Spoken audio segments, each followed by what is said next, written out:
kalkışın Allah'tan olanına tabi, parıldayan muazzez diriliş mezheri.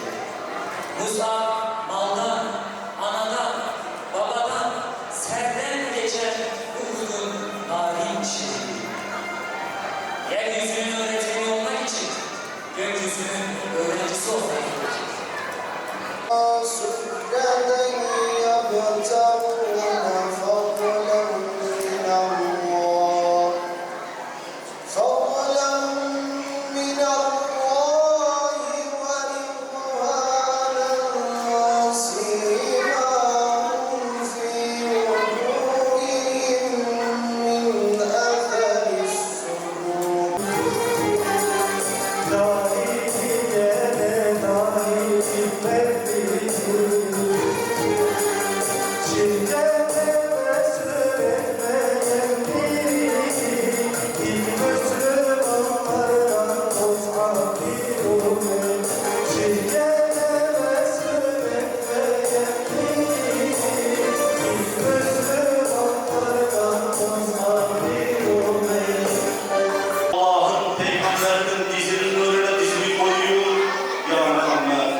Sen ne talep ediyorsun bizlerin?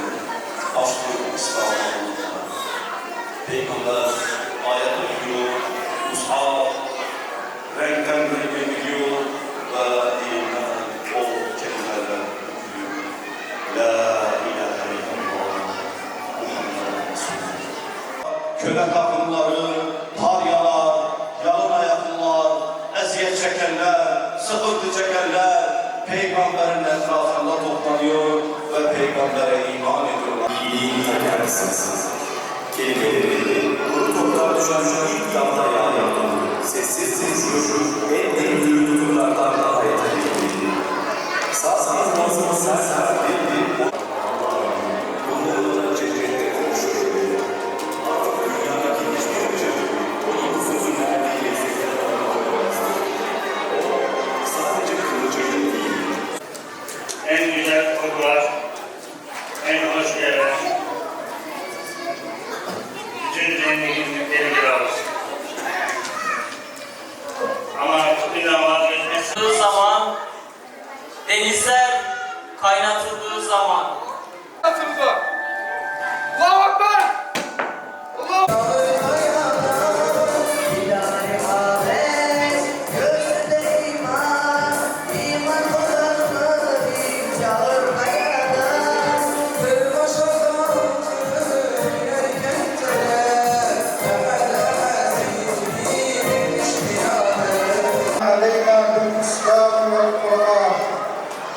والصلاة والسلام على المبعوث رحمة للعالمين وعلى آله وأصحابه الغر الميامين ومن تبعهم بإحسان إلى يوم الدين.